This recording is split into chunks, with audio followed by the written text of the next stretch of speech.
Buenas noches a todos. Siguiendo con la estructura del diplomado en la nueva ley procesal del trabajo, nos honra con su presencia el doctor Javier Arevalo Vela, el cual va a desarrollar el tema antecedentes de la reforma procesal laboral en el Perú. Por favor, un fuerte aplauso para el doctor Javier Arevalo Vela.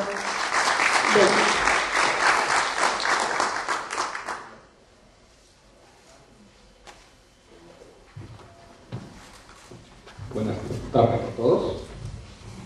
¿Se puede sacar el micro, no? Creo que sí. ¿Se puede sacar el formato? Sí, claro. Nuestro tema comprende dos partes. Una parte que no sería importante si no fuera para entender el porqué, y otra parte un poco que va a la ley, ¿no? La primera son aspectos generales.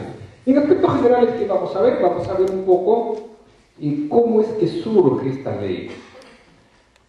Esta ley surge a partir de una idea del entonces ministro Mario Pasco por implementar un sistema procesal que tuviera como base la oralidad y el uso de tecnologías. Para eso formó una comisión que estaba integrada por el doctor Luis Binatea y Giovanni Flori, y quien les habla, y tuvo como asesor, como secretario técnico, el encargado de las transcripciones, a un funcionario de nombre Paul Paredes.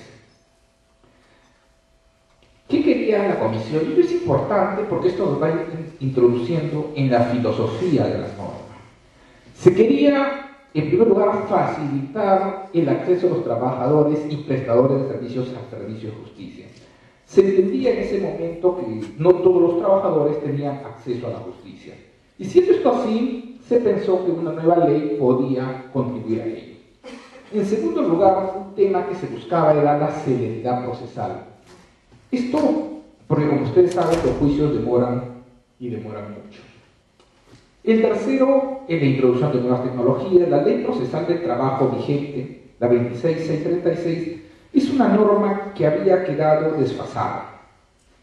Si bien es cierto que era del 96 al 2008, pues se había desarrollado el Internet, se había desarrollado una serie de tecnologías como notificaciones electrónicas, en fin, planillas electrónicas, etcétera, que hacían necesario que la ley reconociera estas modernidades. Otro punto que se buscó fue garantizar la uniformidad jurisprudencial. ¿Qué queríamos con esto? Que no hubiera un bagaje de resoluciones en el cual cada sala o no hubiera un criterio unificador, cada cual dijera lo que mejor le parece. Y eso ocurre. Y tanto que ocurre que muchas veces decimos, acá tengo una resolución que dice negro y otro que dice blanco, de la misma sala y de las mismas personas, ¿no? Y finalmente un tema que era nuevo era la protección de los derechos fundamentales en el trabajo. Ustedes saben que los derechos fundamentales en el trabajo datan del año 98, de la declaración del año 98, lo que obviamente nos hace entender que el año 96 no podían ser objeto de protección por la norma. ¿Qué medida se buscó?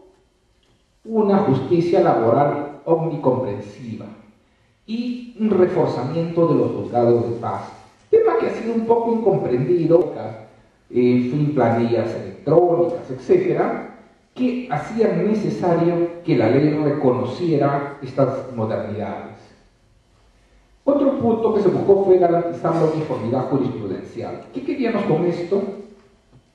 Que no hubiera un bagaje de resoluciones en el cual cada sala o no hubiera un criterio unificador, cada cual dijera lo que mejor le parece. Y eso ocurre. Y tanto que ocurre que muchas veces decimos, acá tengo una resolución que dice negro y otro que dice blanco, de la misma sala y de las mismas personas, ¿no? Y finalmente un tema que era nuevo era la protección de los derechos fundamentales en el trabajo. Ustedes saben que los derechos fundamentales en el trabajo datan del año 98, de la declaración del año 98, lo que obviamente nos hace entender que el año 96 no podían ser objeto de protección por la norma. ¿Qué medida se buscó? una justicia laboral omnicomprensiva y un reforzamiento de los juzgados de paz. Tema que ha sido un poco incomprendido, pero que a la larga va a ser muy eficiente. No tienen por qué muchas veces la gente tener que ir por varias instancias si basta un juez de paz y un juzgado. Luego, introducir el proceso oral. Pero ojo, cuando se habla de proceso oral, en realidad estamos hablando de un proceso por audiencias con predominio de la oralidad. Y un proceso será oral no porque se use la palabra hablar, porque en los otros procesos también se usen, sino porque en este tipo de procesos debemos utilizar técnicas de litigación oral. Tema que hasta ahora resulta totalmente desconocido para los abogados, incluso para los jueces, y que es el motor de este tipo de procesos. Las técnicas de litigación oral deben ser difundidas, deben ser aprendidas y deben ser aplicadas. También se buscó la introducción de la tecnología, como les decía, y que se cumplan los precedentes del Tribunal Constitucional. Sabemos que el Tribunal Constitucional ha establecido una serie de precedentes vinculantes que necesitan ser pues, difundidos, ¿no? Y no solo difundidos, sino también recogidos por las resoluciones judiciales. Estos precedentes vinculantes son obligatorios y como tal no tiene por qué el Poder Judicial dejarlo de lado. Y finalmente, normas especiales para proteger la libertad sindical. Sabemos que la libertad sindical es uno de los derechos fundamentales en el trabajo más atropellados en nuestro medio. Y además, es quizás uno de los problemas que casi siempre hay, ¿no? Quien pretende formar un sindicato o quien forma un sindicato, quien está en una negociación, tiene que afrontar el riesgo de ser despedido o víctima de algún otro tipo de acto antisindical. Bueno, se quería que la ley tuviera la posibilidad de proteger a los dirigentes sindicales y a los sujetos laborales especialmente protegidos, es decir, la mujer embarazada, el menor y el impedido. Las fuentes. Cuando ustedes quieran interpretar esta ley, van a tener que ir a las fuentes. ¿Y cuáles son las fuentes? La primera fuente es la Ley Procesal del Trabajo de Venezuela, Ley Orgánica Procesal, el Código de Trabajo del Ecuador, el Código de Trabajo de Chile, y además habían proyectos en carpeta, como por ejemplo hubo un proyecto, habían proyectos nacionales preexistentes, como el que estableció la comisión que presidió el doctor Elías Mantero. Había la sentencia de la Corte Suprema que tenían principios que valía la pena recogerlos en la norma, la sentencia del tribunal, los plenos jurisdiccionales y la doctrina nacional y extranjera. Acá me detengo a decirles que quienes quieran buscar doctrina deberán hacerlo en bibliografía venezolana, colombiana y chilena. Son las fuentes de nuestra norma, ¿no? Entonces, pues, obviamente, si queremos entenderla, podemos buscar en estos autores. La comisión, estuvimos en un grupo en Guayaquil, otros estuvimos en Venezuela. Yo tuve la oportunidad de estar en Venezuela y ver cómo funcionaba el proceso laboral venezolano. Eso fue una experiencia muy gratificante y se pudo comprobar que sí se podían utilizar nuevas tecnologías, que sí se podía hacer un proceso basado en la oralidad y que era un poco cuestión de decisión política hacerlo. Eso influyó mucho en la comisión para elaborar la ley. Bueno, este anteproyecto se presentó el 15 de julio de 2008 en el auditorio Petro Perú, donde alguno de ustedes estuvo presente, en un seminario internacional donde distintos expertos de Latinoamérica opinaron sobre el tema. Luego el Ministerio de Trabajo designó una comisión revisora para validar el proyecto y finalmente este anteproyecto lo aprobó el Consejo de Ministros para remitirlo al Congreso. Y en el Congreso este proyecto entra como nueva Ley Procesal del Trabajo. El tema de nueva se ha quedado, y yo no sé hasta cuándo va a ser nueva. Debieron haber dicho Ley Procesal del Trabajo. Pero bueno, finalmente fue aprobado por una votación realmente extraordinaria, 89 votos. Mi crítica va en que durante el debate congresal esta ley sufrió algunas deformaciones. Y tal es así que yo considero del 100% que nosotros elaboramos la ley, el 95% ha quedado, o quizás el 90%, pero hay un 10% de cosas que están en la ley y que la verdad no sé por qué están. Posiblemente algún congresista, algún asesor, alguien puso esa redacción, esa disposición, sobre todo en el tema casatorio, y en algunas omisiones que llevan a que uno se le pregunte, ¿y esto cómo se entiende? Más de una persona me ha preguntado, doctor, usted es uno de los autores de la ley, ¿qué quiere decir esto? Y la verdad es que, con toda franqueza, a veces le digo, bueno, yo tampoco sé qué quiere decir. Y no sé qué quiere decir porque no sé quién lo hizo. Alguien en el Congreso puso algo que nosotros no habíamos puesto.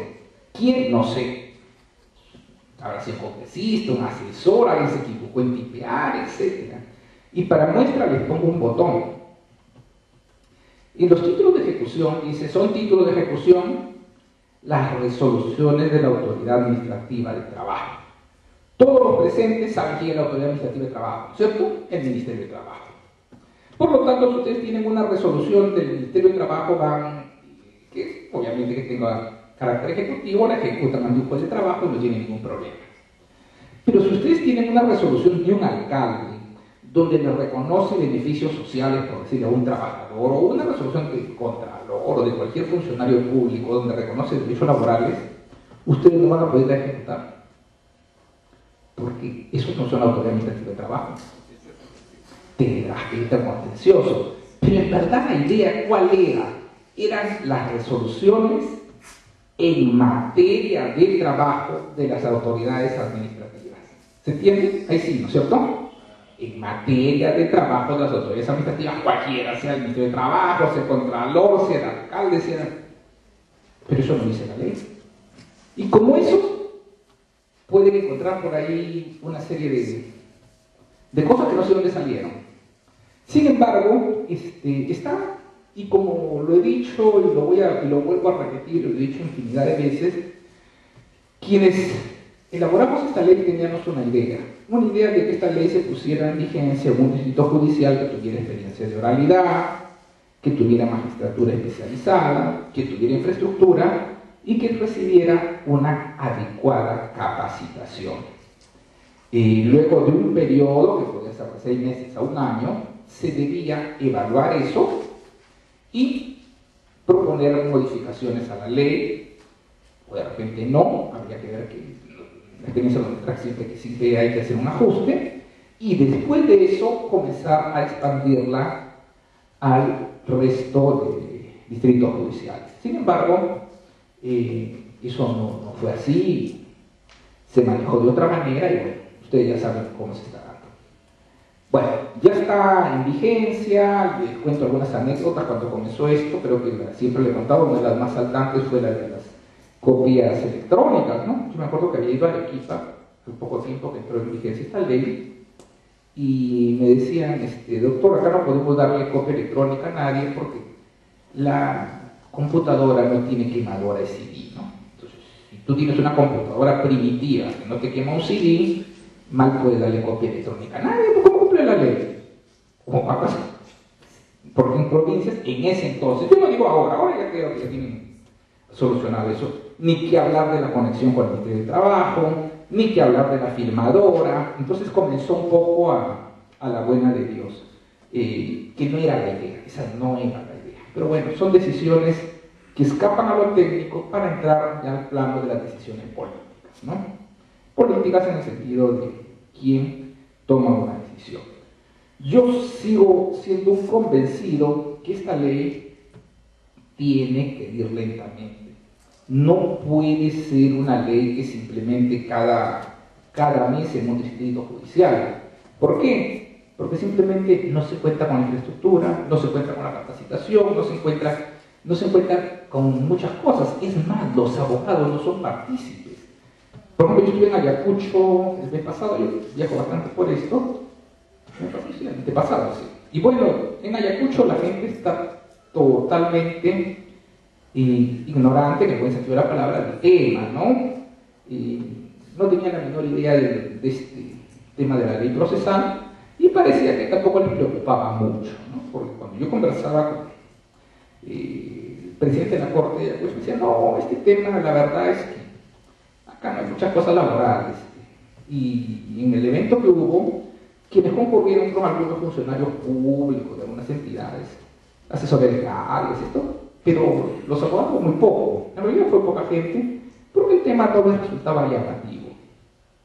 Estaba en el Cusco el año pasado, estuve casi 3 fines de semana en Cusco, y la gente en el Cusco, bueno, tenía interés, pero ¿qué resulta? En Sicuán, por ejemplo, y me decían, no tenían computadoras adecuadas, no tenían comunicación con el Ministerio de Trabajo, parecían en planillas electrónicas, o sea, estaban todavía lejos de la modernidad. Y si se siguen metiendo en distritos más alejados, igual pasó en Trujillo, en La Libertad, claro, en Paiján. Paiján, yo no conozco Paiján, pero tengo entendido que es un pueblito que está más allá de Trujillo. Y me comentaba un colega, en Paiján hasta había una sala laboral. Pero esta sala, lamentablemente, podía ser una sala, pero no contaba con mayor tecnología ni con mayor cantidad de gente adecuada, especializada en el tema. Entonces, en conclusión, esto estaba yendo muy lentamente. Conclusiones de esta primera parte de la exposición son: la primera, que necesitábamos una reforma procesal, sí. ¿Que es acertado utilizar el modelo oral? Entendido esto, un proceso por audiencia con predominio de la oralidad, sí. ¿Que es necesario capacitar a jueces, abogados y demás operadores de derecho? También. ¿Que se necesita invertir? También. Si no se invierte en este tema, no va a haber una adecuada implementación y aplicación. Ahora, ¿qué deben exigir los abogados? Pues estoy ante un auditorio de abogados. Ustedes, más que una capacitación a que le lea la ley, porque usted la ley, van a los temas de oralidad, específicamente litigación oral. La aplicación de técnicas de litigación oral al proceso laboral es necesaria. Alguien dirá, ¿cómo es eso? No es igual que penal, parecido. ¿Y por qué tampoco, también digamos parecido, y por qué no es tan distinto? Porque las técnicas de litigación oral no son nuevas, esas técnicas no son inventadas por los laboralistas, por los penalistas, son técnicas que se han utilizado a través de los tiempos y que simplemente hay que adecuarlas a cada tipo de proceso. Lo que yo no he visto hasta ahora, al menos acá en Lima, que estamos próximos a entrar en vigencia esta norma, es justo que se apunte esos temas. Siempre estamos en los principios, estamos contando que el principio primacía de la realidad. Yo más de una de las personas aquí presentes las conozco porque son abogados laboralistas que conocí cuando yo estaba en la Corte Superior. Y yo creo que sería un poco quizás hasta faltarles el respeto que yo le venga a decir, señor, a usted, a enseñarle qué es el principio de irrenunciabilidad, enseñarle qué cosa es el contrato de trabajo, ¿no? Eso no sabe. Obviamente uno tiene un programa y tengo que seguir a esto, pero hay temas más importantes que eso, donde sí se debe incidir y que es, creo, lo que tienen que exigir en los eventos, ¿no? Bueno, ¿quién organiza este tipo de eventos, estas cosas? Supongo que los colegios de abogados son los obligados a capacitar a los abogados en estos temas. Pasamos a otro tema. Acá tenemos, esto se ve de jaula diapositiva, todos los distritos judiciales donde se ha puesto en vigencia, o sea, a poder en vigencia, con su respectiva resolución. En realidad son bastantes, pero en cada cual la realidad es distinta. Si ustedes van a Trujillo, van a darse cuenta que en Trujillo funciona mejor, en Arequipa funciona mejor, pero en Chiclayo funciona bien, pero en el Cusco no funciona bien, y así sucesivamente. Donde se ubiquen ustedes podrán encontrar, ahora le dicen Cajamarca, le dicen Trujillo, pero no es solo la ciudad, tiene provincias, y en sus provincias Lo que yo les contaba que, por ejemplo, en Trujillo, en la ciudad, no puedo criticar nada, está bien, pero me decían que en Paiján era un desastre. Entonces, estamos hablando del Departamento de la Libertad, pero estamos hablando de una ciudad más alejada. Les contaba del Cusco. En la ciudad del Cusco, el año pasado, en el mes de diciembre, que hace 3 semanas en el Cusco, 3 fines de semana, encontraba que más o menos estaba la gente del Cusco, pero la gente situada no estaba en nada. Y entonces tenemos situaciones como esas, ¿no? ¿Cuál es la recomendación? Bueno, yo creo que todos los colegios de abogados deberían llevar este tipo de eventos a los sitios, a cada distrito judicial, y en todo caso a los sitios más alejados, porque si no van a haber problemas para la aplicación e interpretación de esta norma. Y lo mismo en la implementación. La implementación es necesaria. Muchas veces el Poder Judicial no dota de los recursos a los juzgados, y entonces también surge otro problema. No hay computadora, no hay llamadora, no hay conexión de internet, no hay notificación electrónica, etcétera, etcétera, etcétera. Y cuando acordamos de la tecnología de punta que quisimos implementar y de la cual soy uno de los responsables en cuanto a la parte jurídica, nos encontramos con que nos estrellamos como una realidad, pero no porque, como me digan, la norma está en contra de la realidad, sino porque la realidad no la queremos adecuar, porque a veces no queremos invertir o no podemos invertir.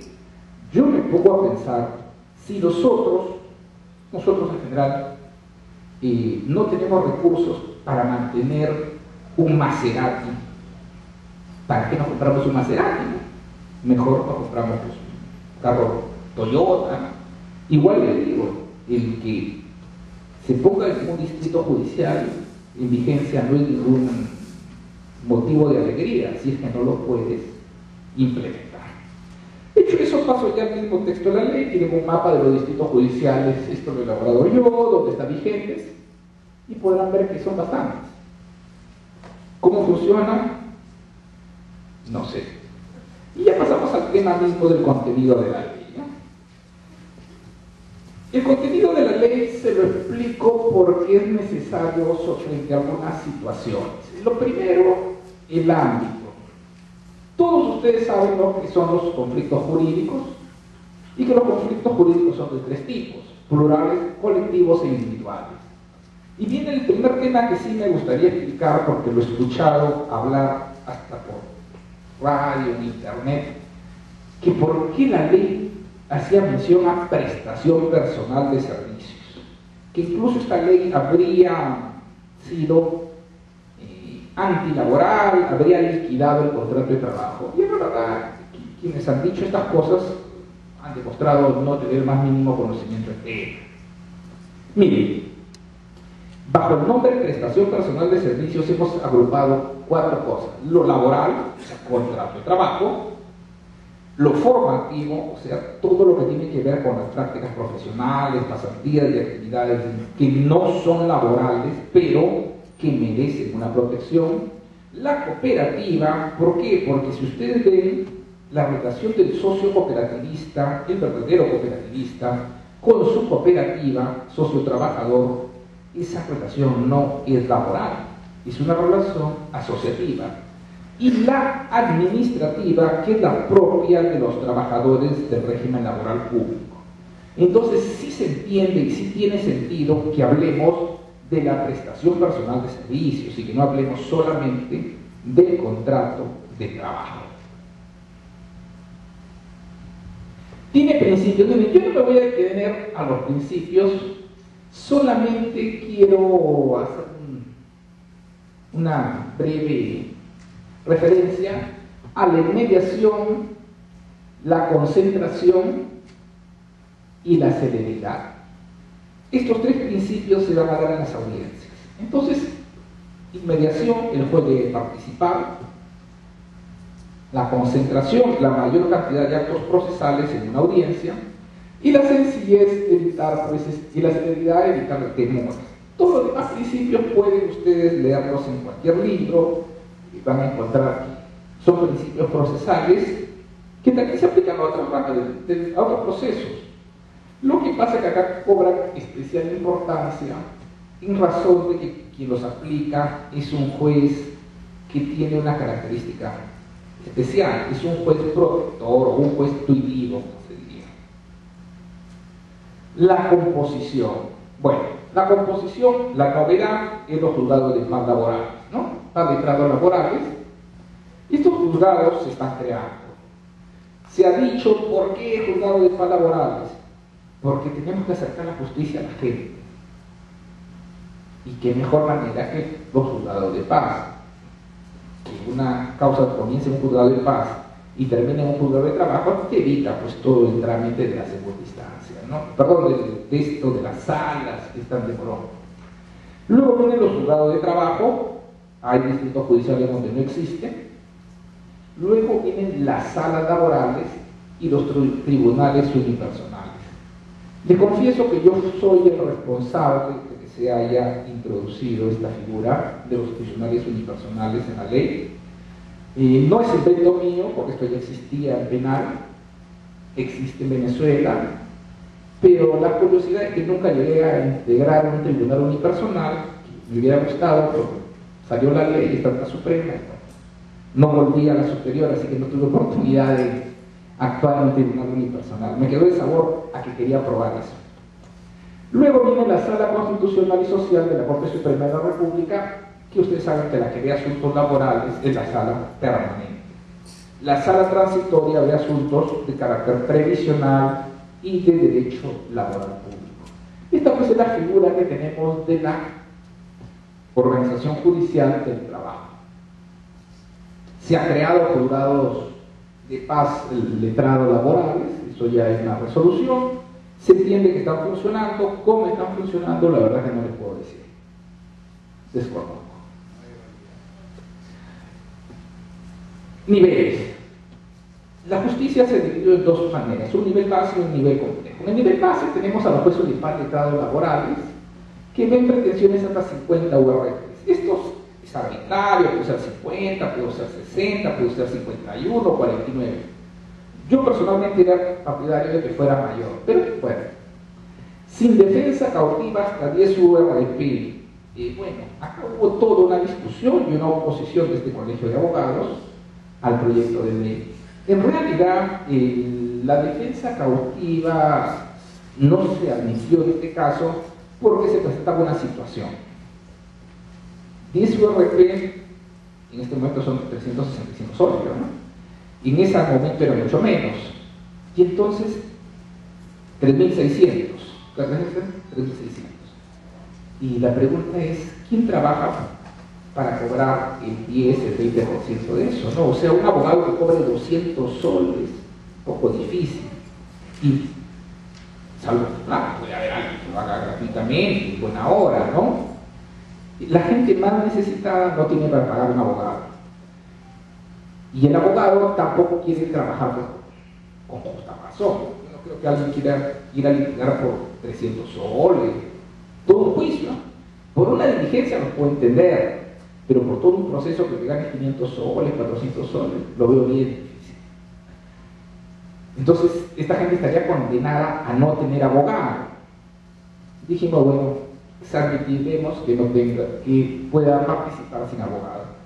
Cuando estuve en Chile, los chilenos decían que es inconcebible, ¿verdad? Para ellos es inconcebible que pueda haber una persona sin abogado. ¿Por qué? Porque los chilenos tienen un sistema de defensa gratuita muy bueno. Entonces, lo que necesitamos nosotros para los más pobres es un buen sistema de defensa gratuita. No lo tenemos y la verdad no sé cuándo lo vamos a tener. Igual pasaba en Venezuela, los venezolanos, estoy con ellos, me decían, acá no hay gente sin abogado. Claro, ahí entonces una norma como esta es totalmente innecesaria, ¿no? Se consideró para solucionar este problema los formatos que se publicaron en el peruano, tanta cosa, al menos para paliar. Se dejó el sistema de notificación clásico por cédula.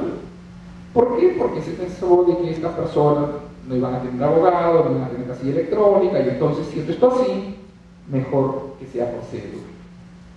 La exoneración de costas y costas incluso a la mala fe procesal, ¿no? Pero este tema de mala fe o temeridad procesal también es relativo a que llamamos temeridad procesal, ¿no? De repente pensamos que tenemos la razón y no por eso somos temerarios.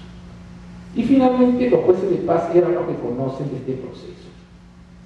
¿Es bueno? ¿Es malo? Yo creo que como intención es buena, tiene su propio proceso. Sí, el tema de la defensa gratuita es un problema grave que lo debe solucionar el Estado peruano, dotando de un adecuado sistema de defensoría de oficio. Cuando he estado en provincias, por ejemplo, estuve en Arequipa y para Arequipa solamente hay 2 defensores de oficio, imagínense. 2 defensores de oficio para toda Arequipa me parece una barbaridad, eso es lo que me informaba la defensora de oficio, una defensora de oficio en Arequipa. Estos formatos se publicaron, por si acaso no he tenido nada que ver en su elaboración, así que hago esa salvedad, pero de alguna manera ayudan a las personas a elaborar su demanda. El nivel complejo ya va para los jueces de trabajo. Ahí las pretensiones son mayores a 50 URP y la gratuidad es para el trabajador cuando la cuantía no exceda de 70. Es decir, si pasa de 70, tiene que pagar.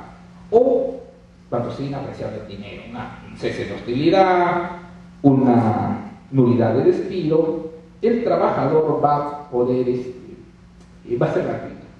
La defensa, si es cautiva, es obligatorio que actúe un abogado, se utilizan notificaciones electrónicas y los jueces dan a conocer de los procesos ordinarios y contenciosos administrativos.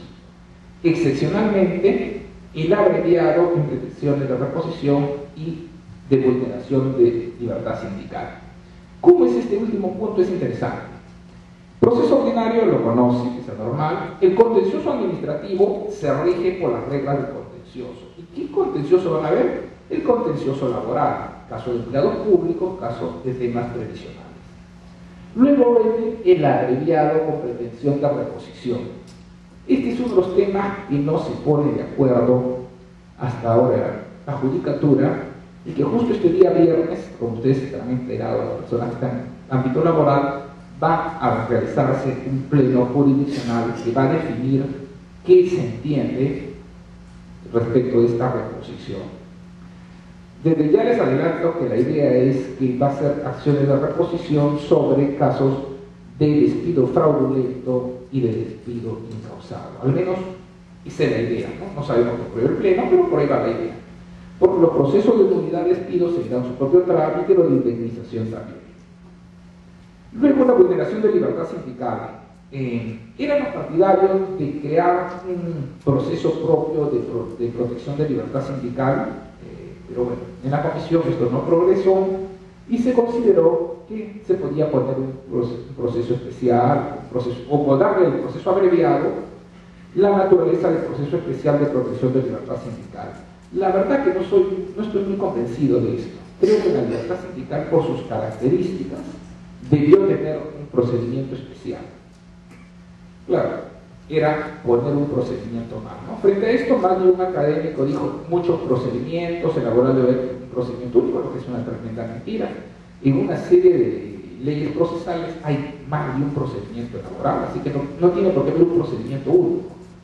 Pero bueno, para que no hubiera más procedimientos, sí, porque también fue un tema de discusión, no se consideró un procedimiento especial de protección de libertad sindical.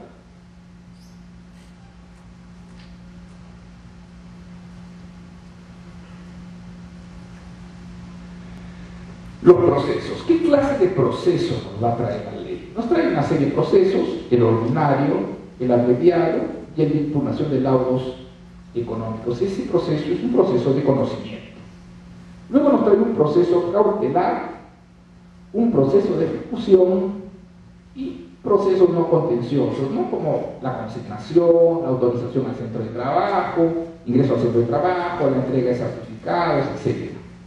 De esos procesos, los que en realidad nos interesan como novedad son el ordinario y el abreviado. Quizás en su momento el cautelar.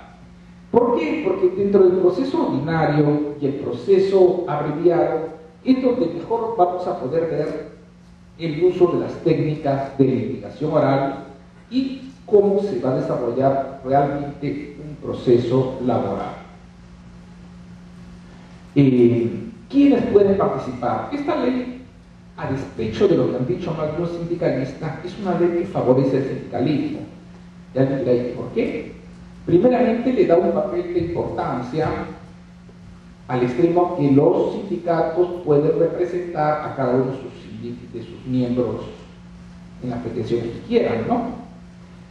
Tienen incluso, bueno, la defensa de derechos colectivos siempre lo han tenido, y pueden defender a sus dirigentes sin necesidad de poder especial, preveyendo la posibilidad de que los dirigentes se queden con el dinero de los trabajadores afiliados. Se ha puesto, eso sí, que no habilita a los dirigentes a cobrar por los trabajadores, ¿no? Porque podría darse el caso de que los dirigentes se queden con los recursos de los trabajadores. El sindicato es muy importante para esta ley. Tiene un papel fundamental como artífice de defensa de la libertad sindical y sujeto legitimado para intervenir en distintos procesos. Así vemos acá que los sindicatos pueden participar en procesos por discriminación, por trabajo infantil, por trabajo forzoso. Incluso los sindicatos podrían, digo, no sé si lo hagan, intervenir en un caso de discriminación de gente que no es miembro de su sindicato o que es objeto de trabajo forzoso, trabajo infantil. Lamentablemente eso no ocurre, ¿no?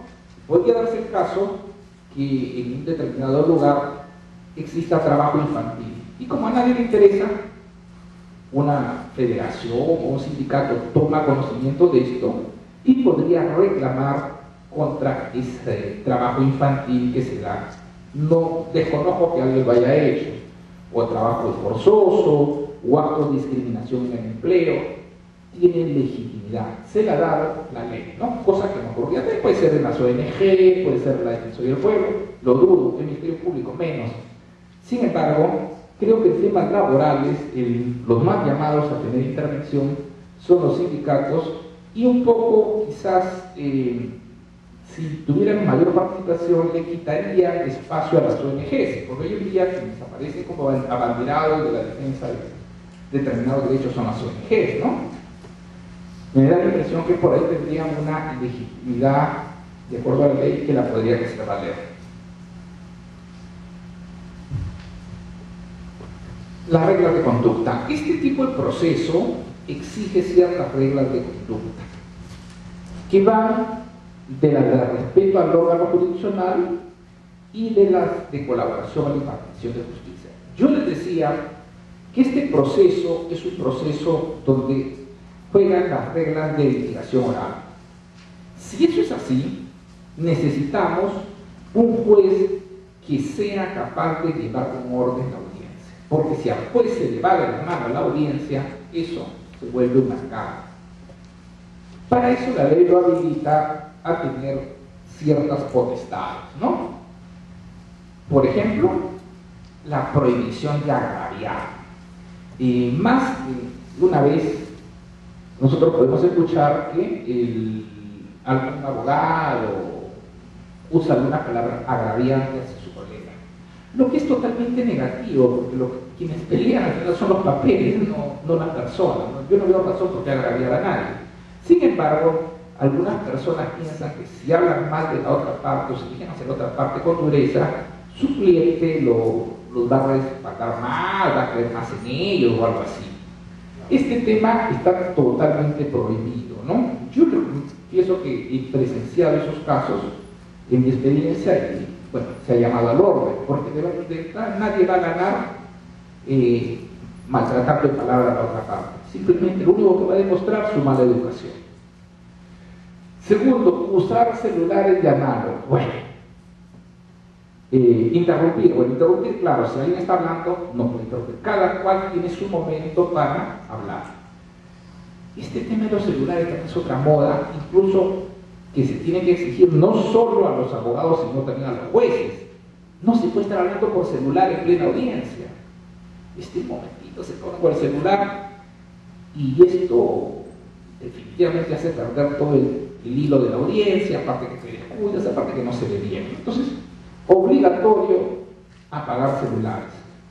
Alguien dirá, y si es mi laptop, también apaga tu laptop. Y si aparece algún aparato moderno que no conocemos mañana, bueno, lo que sea, ¿no? Por eso digo, y análogos, porque la tecnología crea todos los días aparatos. Yo me acuerdo que hace unos 10 años, 15 años, ¿se acuerdan del Vita? Desapareció, quedó obsoleto, ya ¿quién puede usar Vita? Pero era un aparato, ¿no? Que fue superado, celular, ahora tienen celular. No sé qué habrá mañana, puede haber otra cosa, bueno, nos hemos puesto en ese supuesto. Lo de injustificadamente abandonar la audiencia es un poco raro, pero yo les cuento una anécdota de un abogado que estaba en pleno informe y de repente dejó su lado para salir corriendo a atajar a una persona. Se abre para un minuto y cuando este letrado vuelve, la explicación que nos da era que esa persona que había pasado era un cliente que le debía y que como no lo veía y en ese momento lo había visto pasar, tenía que atajarlo, reclamarle su plata, ¿no? Porque como no lo veía, lo había visto pasar, el hombre dejó, todo nos sorprendió, salió corriendo, ¿no? Pensamos que tendría alguna necesidad biológica, algo, ¿no? Pero no, salió corriendo, nos dejó en el aire y bueno, nos dio esa explicación.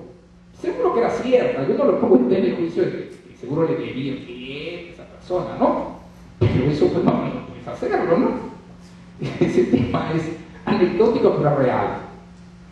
Bueno, las expresiones de aprobación o censura, ese es otro tema y en esto va un poco para la gente que lleva su portátil, ¿no? Portátil que no le encuentro ningún sentido porque ni para bien ni para mal. He visto informes orales donde cuando más gente lleve piensa que van a impresionar al tribunal o algo así, no. En todo caso todos tienen derecho a ir a ver la audiencia, pero no hacer bulla, desorden, etcétera, ¿no? Este tipo de cosas está prohibido. Pero además hay reglas que tienen que ver con la impartición. Y la primera es alegar hecho falso. La falsedad es algo común por ambas partes, por la patronal o por la del trabajador. En nuestro país nos hemos acostumbrado a mentir, ¿no? Entonces todos dicen lo que quieren. Se pretende que esto ya no ocurra. No creo que siempre habrá gente que mienta, pero en principio, al menos, no debería mentir. Eso también de ofrecer pruebas que no existen solamente por la mera idea de dilatar o de perturbar a la otra parte también está prohibido. Construir la función de prueba que ya hablaba. Generar dilaciones, a veces se busca generar demora. Y esta demora, pues, por lo general afecta al demandante, ¿no? Es el gran perjudicado. El demandante es el que necesita su dinero, necesita su reposición, y a veces se recurre a maniobras intempestivas para alargar el proceso. Desobedecer las órdenes impuestas por el juez. Bueno, el juez que no se hace respetar no merece ser juez, ¿no? Cuando uno está dirigiendo una audiencia, o te respeta o te respeta. No hay término medio. Y el que no, se le aplica la ley. Eso es importante. Tienes que hacerte respetar. ¿Qué ventajas tiene un proceso oral sobre un proceso escrito? Bueno, ambas formas tienen sus ventajas y sus desventajas. Sin embargo, acá brevemente hemos hecho una breve reseña, ¿no? Por ejemplo, el oral es más breve, el escrito es más extenso, porque papeles. En el proceso oral se requiere mayor estudio y quizás eso puede ser una causa porque algunos abogados rechazan el proceso oral. Porque cuando tú estás en una diligencia oral, tienes que haber ido luego de haber preparado una teoría del caso. Si la persona, el abogado, no sabe hacer una teoría del caso, elaborar una teoría del caso, ese abogado no puede litigar. Puede hacer cualquier cosa menos litigar en este tipo de procesos. ¿Y cómo hago? Aprendo, estudio, me enseña. Requiere mayor estudio. El otro no, el otro llenas, lees, escuchas y comienzas a escribir. Como se dice comúnmente, el papel aguanta todo. Además, su abogado sabe, para decirle, esto está perdido o esto lo vas a ganar. ¿Cómo lo sabe? Por la teoría del caso. La teoría del caso es fundamental. Más que todo lo que lo estoy diciendo, tienen ustedes como abogados que conocer lo que es una teoría del caso, cómo se elabora una teoría del caso, cuáles son los pasos. Eso es fundamental que manejen teoría del caso. Bueno, la aproximación al proceso es cierto, ya le dije, hay mediación, concentración, severidad. En cambio, otro no. Y por último, la figura cognoscitiva es favorecida por el proceso oral, porque yo me meto en el proceso, estudio el proceso, miro, converso, interrogo a mi cliente, lo investigo y sé qué es lo que está pasando. En la otra es más sencilla porque tienes el beneficio del papel, ¿no? La lógica, como dice alguien. Pero en el otro también hay lógica. Una teoría del caso tiene una característica de ser lógica. Sin embargo, está mandada por el papel. El tema de la oralidad implica algunas cosas y lo primero que les voy a leer y lo primero que les voy a advertir prevalecen sobre los escritos de las partes y sus abogados, sobre los escritos orales, pero ojo, no sobre cualquier escrito.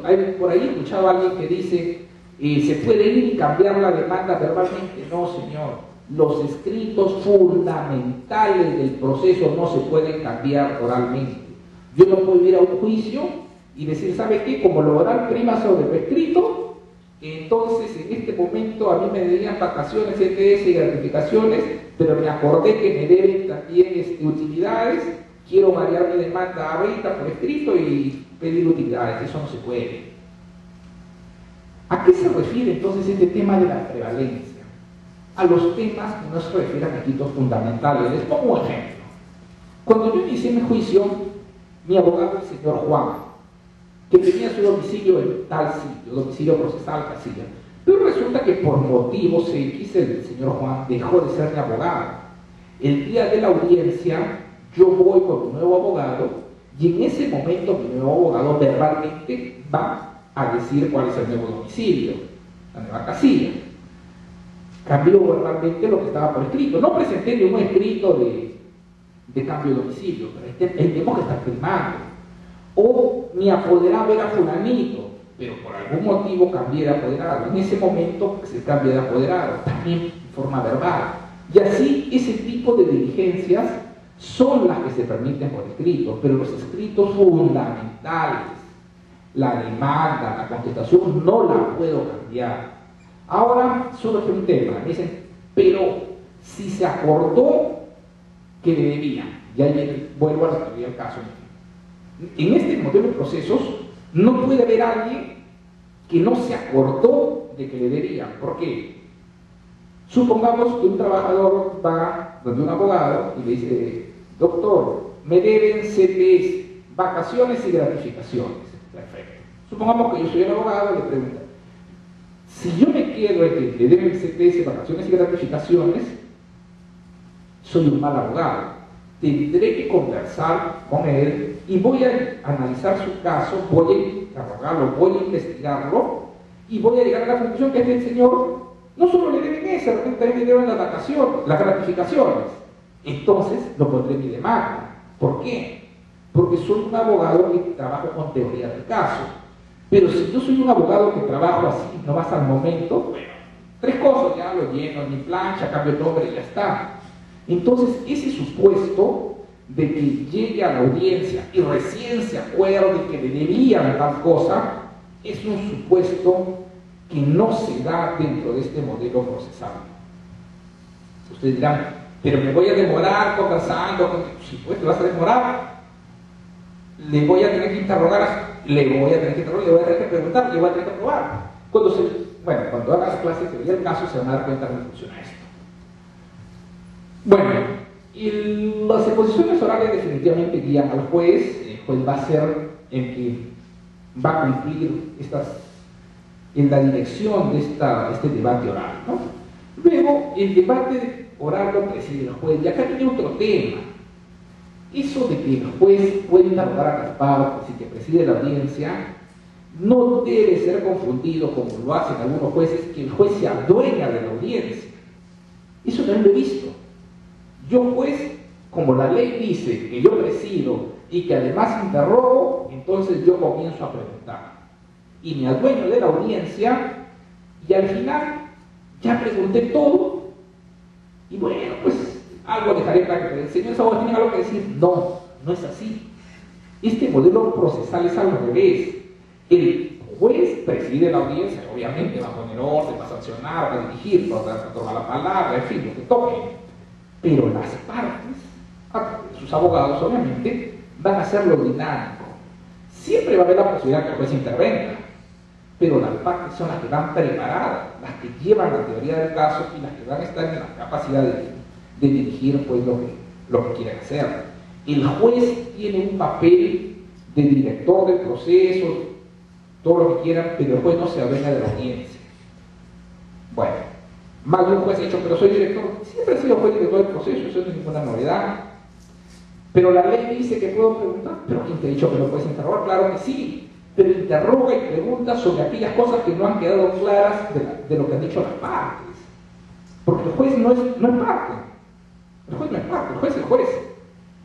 Ese tema sí he visto que hay una confusión tremenda en distintos sitios que dejaron provincias donde encuentran que el juez se adueña de la audiencia, ¿no? De buena fe, pero no debería ser. Bueno, tenemos el tema que les hablaba del audio y video, salvo la conciliación, ¿no? Bueno, esto depende también de la tecnología que tengamos, ¿no? Esto lo trajimos de Venezuela, donde funciona esto muy bien, sistema de video, que me parece a mí que es un gran sistema. Lo que pasa es que si no le das los medios, bueno. Y las partes tienen derecho a una copia del soporte electrónico a su costo. Le decía, tienen derecho a su CD, ¿no? Y digo CD porque la mejor forma de reproducir es quemando un CD. Yo no sé si la tecnología mañana diga que es otra cosa. No creo en los USB porque poner un USB es peligroso por los virus. Pero en fin, ¿y qué pasa si no tienen computadora adecuada? Caso real, no sé, bueno, el acta, pues, ¿no? Y un poco de nada, de irse con la idea de lo que viste, porque si no tienes la tecnología, no lo puedes hacer. Ahora que una computadora, un quemador de CD no es ninguna alta tecnología, y ustedes lo saben, ¿no? Sin embargo, hay sitios donde no las hay. La audiencia. Esta audiencia va a tener siempre un actita donde consta quiénes estuvieron, qué medios se admitieron, qué se dijo, qué cosa pasó de extraordinario y el fallo de la sentencia, ¿no? O la decisión de emitir sentencia en 5 días. Esa posibilidad existe. ¿Qué pasa si no hay medios electrónicos? Bueno, no seguimos al acta. Y ahí viene otro tema. ¿El acta será con todo, punto y coma y todo lo que dijo? Creo que no, pero a la vez un acta podría resultar no reflejando lo que se dijo si es que yo la corrijo, ¿no? Si yo la interpreto. El acta debería ser textual. Alguien diría que sí, pero a él tendría una acta kilométrica. Entonces, ¿qué se recomienda? Que en sus casos los abogados, como ya tienen una preparación en teoría del caso, van a saber elaborar proposiciones fácticas que van a ser lo que se va a consignar en el acta, ¿no? Y bueno, y los demás hechos que hemos comentado. Las notificaciones. Bueno, hay dos tipos, las electrónicas y estas electrónicas y las que no son electrónicas. Las electrónicas se efectúan mediante medios electrónicos o otro medio que permita confirmar su recepción. De repente este tema del correo electrónico pasa de moda, es superado tecnológicamente y puede aparecer otra cosa. Eso está abierto. ¿Se acuerdan que yo decía que la ley anterior quedó desfasada por eso? Bueno, podría ser que haya otra forma de notificar. Pero, ¿qué pasa si no se puede notificar electrónicamente? Mediante cédula. ¿Y qué se notifica necesariamente por cédula? La resolución es por tema del traslado de la demanda, obviamente. Cuando yo corro traslado de la demanda, estoy en la primera vez, por lo tanto, no sé quién será o cuál será el correo a la dirección electrónica de la otra parte. Luego, la admisión de un tercero, también ese tercero recién aparece. Las medidas cautelares en su propio procedimiento y la sentencia en los procesos de ejecución y no contenciosos, cautelar, ejecución y no contenciosos. lo que significa que en otro proceso no es la forma de notificar la sede.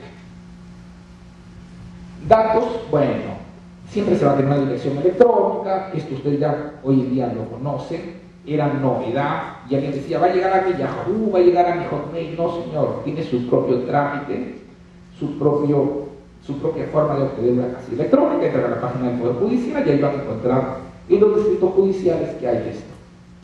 Y surge efecto después de que llega la dirección electrónica. Yo no sé si hasta acá en Lima cómo está este sistema, pero al menos, por ejemplo, en Arequipa está funcionando en provincias. Acá desconozco si ya lo estén implementando, pero se supone que todos van a tener que contar con este tipo de casillas, ¿no? Como anécdota les cuento, cuando estuve en Venezuela, se daba una situación singular. Allá, la posibilidad de que un abogado diga, yo no tengo medios económicos, no tengo computadora, no tengo internet, no tengo nada, queda negada porque en el primer piso de la sede judicial de Caracas, de los juzgados de trabajo, hay un salón donde hay computadoras. Entonces todo abogado que quiera va gratuitamente y entra a la computadora y ve su notificación, ¿no? Entonces no hay la alegación de que yo soy pobre, que no puedo. Lo único que podría alegar, un descuidado, pues no va, porque está ahí gratis. No sé, el Poder Judicial pondrá eso acá, no creo, ¿no? Pero de todas maneras tiene que dotarlo de su casilla electrónica. Sería lo ideal que pusiera un salón de computadoras para que todos los abogados puedan acceder a esto. Bueno, esta implementación de la red electrónica, entiendo de que ya están trabajando en eso e incluso ya está vigente, porque en Arequipa se notifica de esta manera. Este sistema de notificaciones ya se ha aprobado. Ahora, ¿cómo funciona? Es cuestión de informarnos. Esto es lo que encontramos para obtener la casilla electrónica, ¿no? Esto entra aquí en la página del Poder Judicial, ahí van a encontrar y van a obtener su casilla electrónica. Este es un procedimiento gráfico que, verdad, yo no lo he hecho, esto es fuente del Poder Judicial, que se ha tomado de cómo se otorga una casilla electrónica, todos los pasos a seguir. Cierto, falso, no sé, pero ese es el procedimiento establecido, ¿no? Ahora que en la práctica se puede implementar o se ha implementado, pienso que no debe ser muy complejo. Yo no soy un experto en informática, por si acaso, pero pienso que desde que eso está así es porque no debe ser tan complejo, ¿no? Notificaciones inmediatas. Hay resoluciones que se notifican de inmediato verbalmente durante la audiencia, ¿no? Entonces ahí no necesitamos mayor cosa, simplemente es lo que se ha dicho es la notificación. Caso de excepción, bueno, hay zonas donde obviamente no hay zona de pobreza, donde no hay luz, no hay agua, no hay nada. Entonces, ¿qué vas a exigir? Pues notificación electrónica. Si no tienes corriente eléctrica, ¿qué vas a tener computadora? Sería risible, pues. O procesos de cuantía no mayor de 70, o resoluciones dictadas en la audiencia, obviamente, si son de inmediato. Sobre todo el punto de las zonas deprimidas es un punto importante. Nuestro país es un país pobre, donde hay zonas realmente deprimidas. Quizás nosotros no nos imaginamos, pero zonas de extrema pobreza, y bueno, el juzgado pues, está en unas condiciones calamitosas. Todavía en algunos sitios hay máquinas de escribir, y olvidémonos de toda la tecnología que hemos hablado, ¿no? No hay luz, no hay agua, no hay nada. Entonces, ¿de qué estamos hablando? Tendremos que pensar en notificaciones de tipo manual. Lo que sí les comento, porque hablaba con gente de Huancavelica, que es uno de nuestros sitios más pobres, era una cosa curiosa. Decían, juicios laborales no hay acá. No creo que sea porque no haya problemas laborales, sino que pienso que por la gente es tan pobre y tan desconocedora de sus derechos que simplemente pues, no reclama nada, ¿no? Se queda contenta con lo que tiene. Entonces unos cuantos juicios laborales harían aparecer como que no hay conflicto de trabajo. Creo que quizás los conflictos de trabajo son más terribles en esos sitios, pero la situación tan deprimidos económicamente que están estas personas hacen de que no no darle juicio, ¿no? Bueno, los costos y costas es un tema que se rigen por el Código Procesal Civil y el juez puede exonerar, ¿no? Salvo mala fe o temeridad. Les decía que el término mala fe o temeridad es un término abierto, ¿no? Sobre todo la temeridad. Yo, por ejemplo, pienso en un caso de mala fe o temeridad. Es aquellos casos de personas que han cobrado y niegan haber cobrado. Les cuento como anécdota. Alguna vez una persona me decía: doctor, no me han pagado. Bueno, no me han pagado y no me han pagado. Ante una pericia, lo que terminó diciendo es: no me acuerdo que había cobrado, sí es mi firma. Entonces, si a ti te pagan una liquidación, tú te acuerdas. O sea, no puedes decir que no me acuerdo, ¿no? O sea, negaba su firma. Finalmente, cuando vio que esta situación se le había ido a las manos, no me acordaba. O sea, suena a burla. Bueno, en esos casos, obviamente, esa persona merece, pues, una sanción. Otro caso que me lo contó un juez, no me pasó a mí, me contó estos famosos casos que abundan en los juzgados de trabajo de enfermedades profesionales. Un señor supuestamente enfermo de silicosis, estaba enfermo de silicosis y solo hablaba quechua. Por lo tanto, acá en Lima, pues, los jueces no hablan quechua, ¿no? Entonces, el abogado le manifestó al juez: ¿sabe que este señor habla quechua? Y además el señor tosía o fingía toser. Por lo tanto, ¿qué le puedes hablar a este? No, pero yo soy su abogado, yo sé quechua, no entiendo. Me manifestó. Bueno, resulta que se le prendió un poco la mecha al juez y dijo: este señor, como lo veo tan mal frente a que tanto tose y habla que es una persona pobre, indigente, voy a decretar su detención para ser llevado a un centro de salud. En cualquier momento se muere. Resulta que en ese momento el hombre aprendió el español y se sanó, porque se asustó, ¿no? Y entonces ahí vemos la evidente mala fe del abogado. El abogado le está diciendo al juez: mi cliente habla quechua, está enfermo. O sea, yo en principio, si a mí un señor me dice: mi cliente habla quechua, no entiende, bueno, presumo que me está diciendo la verdad. Pero resultó que el tipo bastó esa palabra para sanarse y resultar que hablaba español, entendía y todo, ¿no? Entonces ahí estamos pues ante una actitud desleal, malévola, ¿no? De multarlo, quizás no al trabajador, porque a la gente le dijeron: con eso vas a conmover al juez, vas a impresionar al juez o algo así, sino más bien al abogado, porque él estaba alegando que su cliente pues hablaba quechua y encima pues hacía todo un drama, ¿no? Entonces yo creo que eso puede ir en esos casos. Sí pienso que debe haber pues una sanción económica, no tanto para el trabajador, sino para el abogado. Tenemos los motivos, las sanciones, ¿no? Por temeridad va de medio URP a 50 URP, obviamente dependerá pues, del tipo de temeridad, ¿no? Por mala fe procesal también, y por infracción a reglas de conducta. ¿Se acuerdan que les decía que no hay que pelearse, no hay que insultar, no hay que salirse de la piel, etcétera, etcétera? Bueno, se pueden hacer acreedores a estas multas. Es más, creo que el juez está en la obligación de imponerles estas multas, porque una de las reglas de la audiencia es que al comenzar la audiencia, el juez ordena a su secretario, a su asistente, a quien fuera, que se lea la norma. Entonces nadie puede decir: yo no sabía. Se les debe leer, es obligación del juez hacer que se lea el artículo correspondiente. ¿Para qué? Para que las partes estén informadas, y al estar informadas sepan lo que se les viene si es que incurre pues en una actitud indebida, ¿no? Bueno, el reglamento por cobranza de multas, ustedes lo conocen. Ya hay otras medidas que no sé qué tan efectivas sean, pero bueno, de todas maneras deben hacerse. Las copias a la presidencia de la Corte Superior, las copias al Ministerio Público y al Colegio de Abogados. Sobre todo esto va para los letrados que actúan de una forma falto de ética, y al Ministerio Público cuando hay indicios de delito. Le pongo un ejemplo. Ustedes saben que mentir en juicio es delito, lo que pasa es que nunca lo denuncia. Entonces, pues habrá que cursar las copias respectivas al Ministerio Público.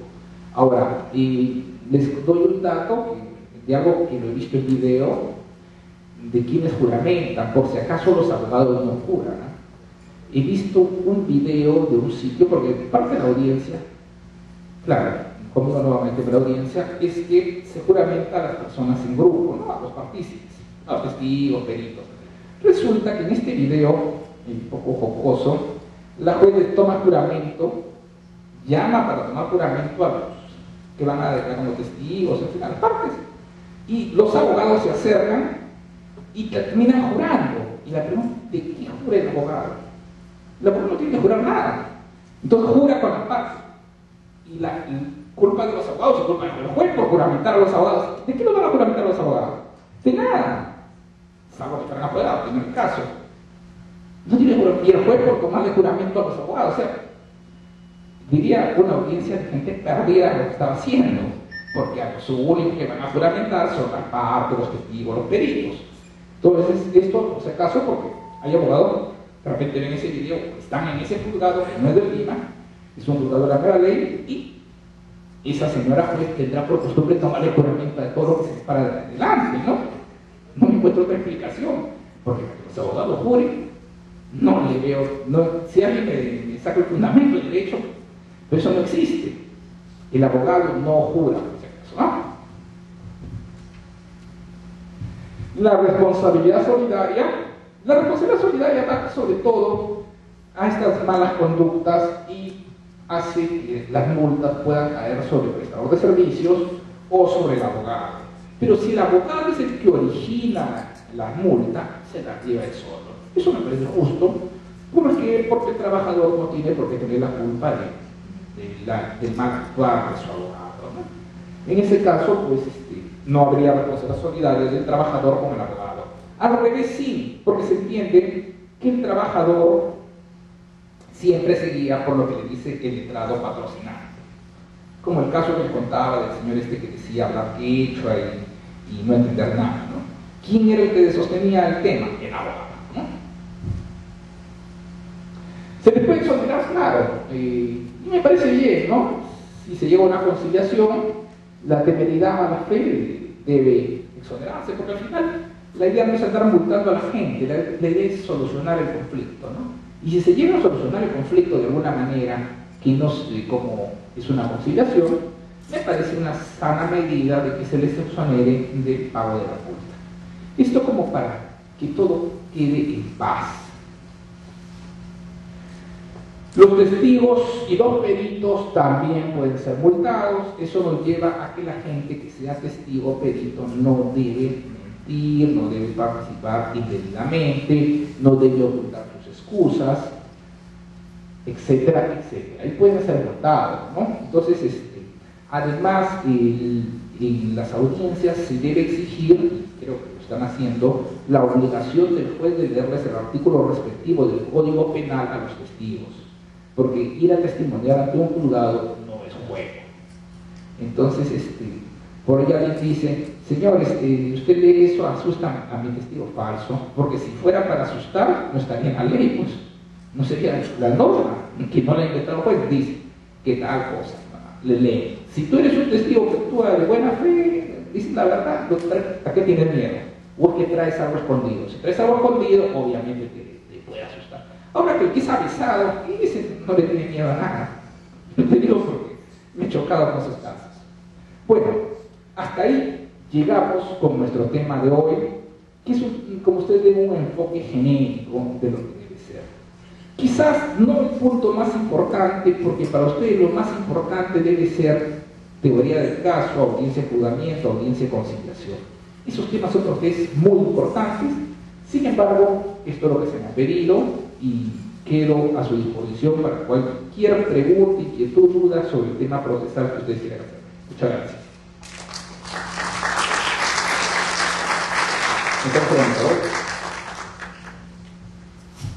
Los organizadores desaparecieron.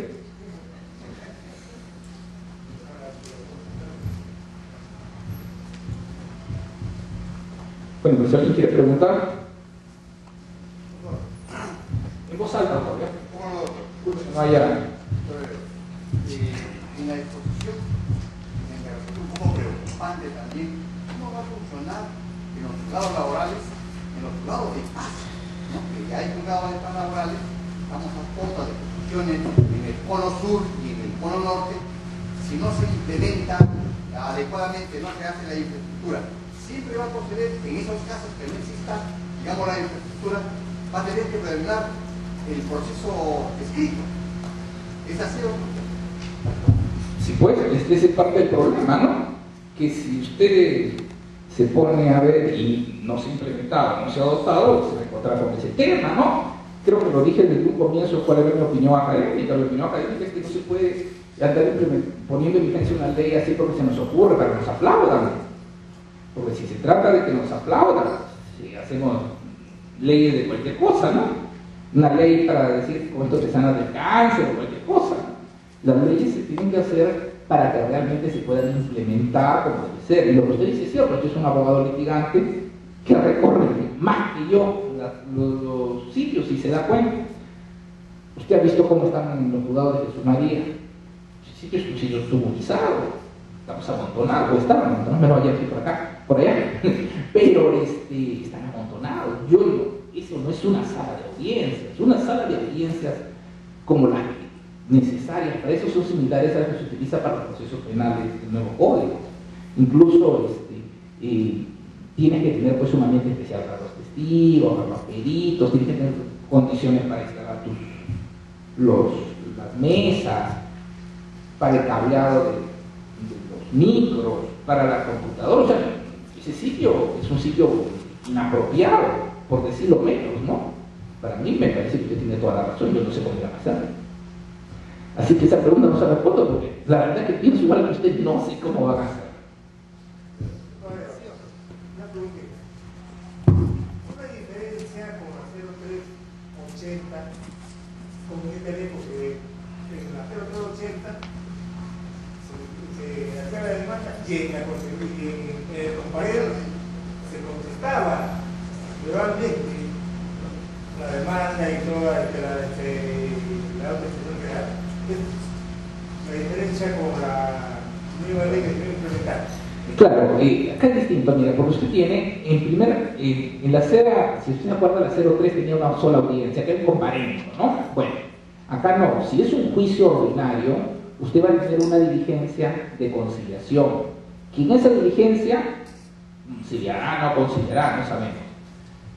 Si es que no concilia, recién le van a hacer entrega de la contestación. En eso se parece, pero no se va a actuar ya nada, sino se va a señalar fecha para la audiencia de juzgamiento. Entonces ahí tiene una diferencia, no es que continúan, sino simplemente no conciliaron, le entregan la contestación y en ese acto se señala la fecha para la audiencia de juzgamiento. Entonces ahí tendría un parecido y una diferencia. Un parecido en que le entrega, una diferencia en que se señala otra fecha, el otro es un comparativo, ¿no? No sé si hay otra pregunta. Sí, o Rodrigo. Sobre el tema de la oralidad, ¿no? Usted ha explicado que no siempre lo oral prevalece sobre el escrito. Así es. La ley lo establece así de manera expresa, es decir, hay un artículo de la ley que diga respecto de estos escritos, lo escrito prevalece sobre el oral.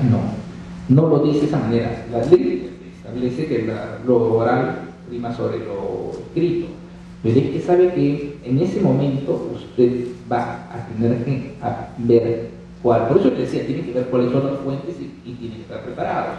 Si usted lee a todos los autores que tratan estos temas, la gran mayoría coincide, bueno, los nacionales no hablo, de los extranjeros, pues yo decía, lean bibliografía venezolana, mexicana, ecuatoriana, chilena, que los actos más importantes del proceso no pueden variarse. Y esto va en concordancia con lo que es una teoría del caso. Como tienes un tipo de proceso de oral, y ojo, vuelvo a reiterar, es oral no porque se hable, sino porque se utiliza técnica de litigación oral. En las técnicas de litigación oral le indican ese punto, ¿no? Sí, señor.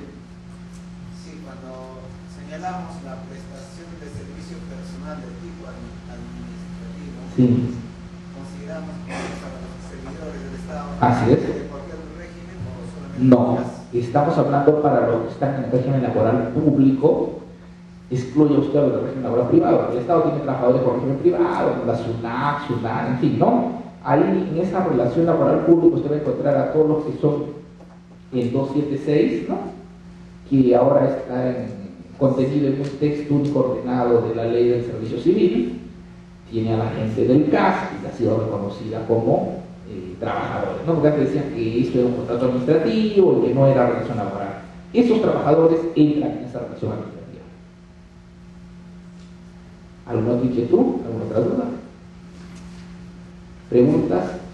Miren, esta es la mejor oportunidad que tienen de preguntar. Aprovechen de preguntar.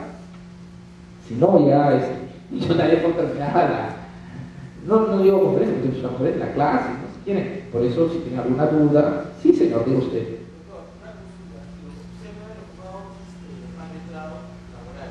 Sí. Es decir, específicamente Solo laboral. solamente laboral. A la fecha también los juegos palestrados también no la tienen que ver. Claro, ve laboral. ¿No? Y bueno, las consecuencias usted las conoce. ¿Qué le voy a decir?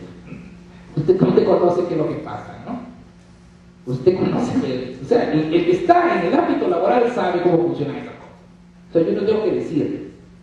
Claro, ahora, si usted no está en el ámbito laboral, le voy a dar algunos datos. Primero, están saturados con los juicios de la AFP.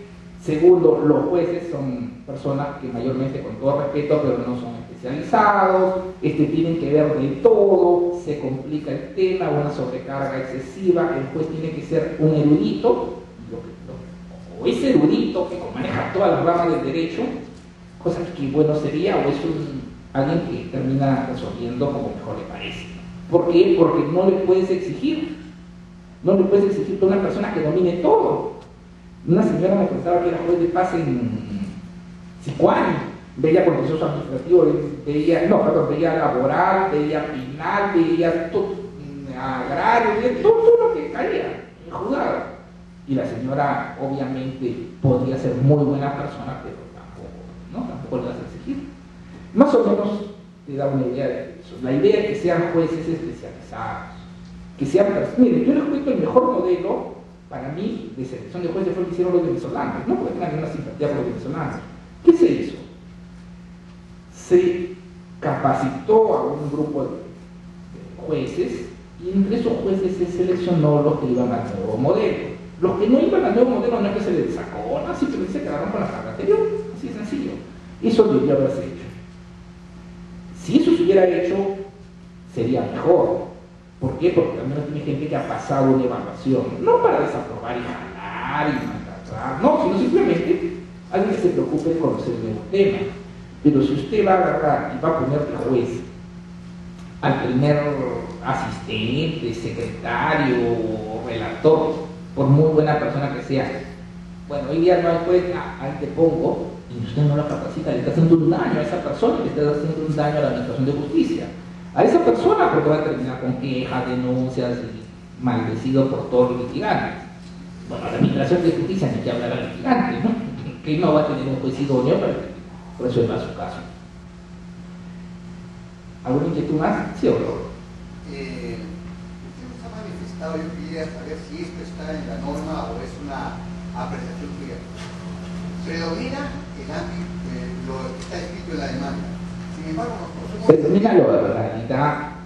Pero no se puede variar, usted nos dice que no se puede variar. No se puede. La demanda, estoy hablando. Hemos dicho que hemos escuchado la anterior charla y nos decía que incluso se podría variar oralmente, o se podría ampliar la demanda. Ya sé bien. Ya. Mire, le digo, doctor, así como le repito y si quiere el doctor Arevalo me ha dicho, no se puede hacer eso.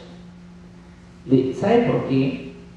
Porque usted está en un tipo de proceso que está dándose dentro de una teoría del caso. Cuando usted vaya, si yo soy su cliente hoy y lo busco a usted no me puede atender como atiende a un cliente actual. Yo no digo que usted atienda mal, no, se me refiero al sentido. ¿Por qué?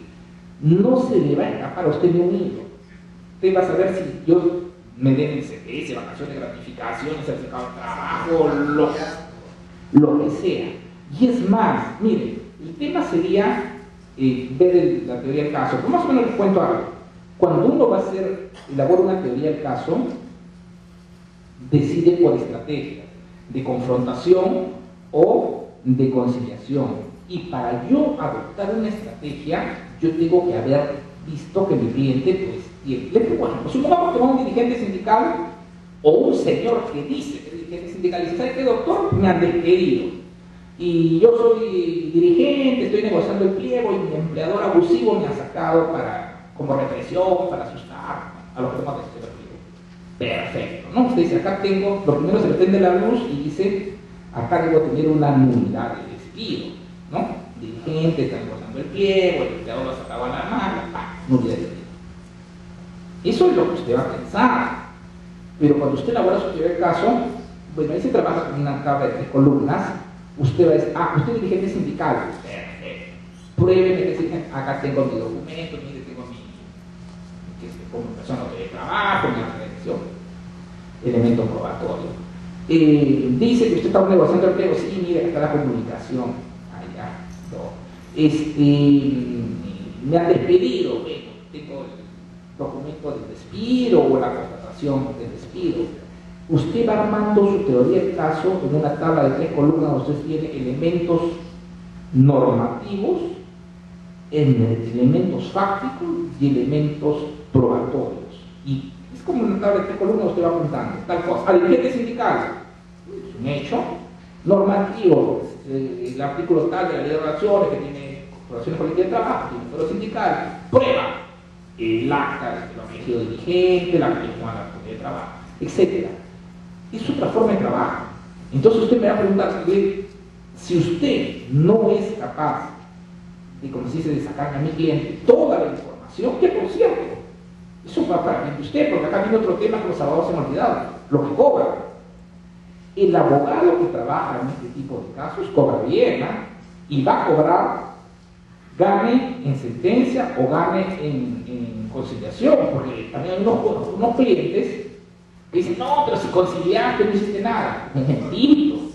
Yo gano el caso, si quiero en la puerta del juzgado y tú me pagas a mí, igual que si te he ganado en la Corte Suprema. Sino de qué estamos hablando. Estamos hablando de otro modelo. Entonces también los abogados tienen que ver eso. Cualquier abogado no está para este tipo de juicios, ¿no? Si usted es un abogado que está moviéndose en el sistema, bueno, vamos señor, soy dirigente, perfecto. Te voy a cobrar 10.000 soles, no sé. Eso me lo paga si yo mañana consigo, sin ir a juicio, que te repongan, por decirte, a mí me pagan mis honorarios. A mí no es que no, pero si no hiciste nada, que ni siquiera fuiste al juzgado, mala suerte. Y eso se hace por escrito, porque ustedes tienen que también ver que ya es otra figura. No puede ser, porque yo conozco y me consta, porque he visto juicios de los abogados enjuiciando a sus clientes, el cliente se da la fuga y después no le paga, ¿no? Dice, no, o le dice, pero si apenas han conciliado, no has hecho nada. O sea, pareciera que para pagarle al abogado hay que durar años para decir que es buen abogado. Entonces, esa es otra figura. Entonces, a usted le conviene como abogado ver qué cosas le deben a su cliente y no va a presentarse esa posibilidad de la variación de la demanda. La verdad es que sí sea, esa es una versión, no sé de dónde la ha sacado, yo podría, no yo, sino leerle citas de autores, para no decir yo, la doctora Leolo, de autores destacados que tratan ese tema y le van a decir, no, los actos fundamentales del proceso no los puede variar. Y eso sí se lo digo, bueno, habrá discusión, habrá discrepancia, pues tampoco en derecho todos entendemos, pero lo que yo sí digo, mi opinión es esa. Los actos fundamentales del proceso no los puede cambiar usted verbalmente. Y un acto fundamental es la demanda. Si usted cambia eso, está en otro modelo. Cualquier modelo menos el que se ha conseguido. Si no hubiera tenido otra pregunta, bueno, creo que